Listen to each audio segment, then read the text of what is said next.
ছোট্ট গ্রাম শহর কল্যাণপুর। বিকেলে হলেই হাই স্কুল মাঠে জমে উঠত ফুটবল খেলা। রাকিব আর সোহেল দুজনেই ছিল সবার সেরা জুটি। সেরা বল, ধুলো মাখা মাঠ, তবুও তাদের স্বপ্ন ছিল আকার ছোঁয়া। তারা বলতো, একদিন আমরা বড় টুর্নামেন্ট খেলব।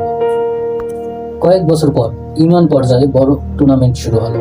ভাগ্যের খেলায় রাকিব পড়ল সবুজ সংকেত দলে আর সোহেল পড়ল লাল তারকা দলে। ফাইনালের দিন উপড়ে পড়া ভিড়, বাসের গ্যালারি ভর্তি মানুষ, ঢাকের শব্দ, উত্তেজনা। খেলা শুরু হতেই সোহেলের দুর্দান্ত এক শটে গোল করল। লাল তারকার সমর্থকেরা উল্লাসে ফেটে পড়ল। রাকিব চুপচাপ দাঁড়িয়ে রইল। দ্বিতীয় অর্ধে সুযোগ পেলেন রাকিব।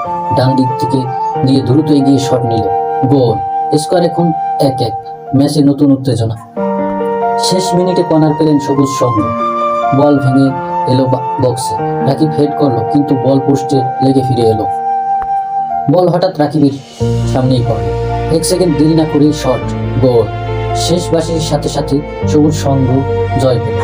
উল্লাসে সবাই রাকিবকে কাঁধে তুলল, কিন্তু সে দৌড়ে গেল সোহেলের কাছে। সোহেলের চোখে হতাশা, তবুও মুখে হাসি। দুজন একে অপরকে জড়িয়ে ধরল।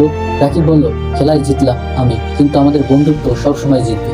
মাঠের সবচেয়ে বড় জয় ছিল তাদের বন্ধুত্ব।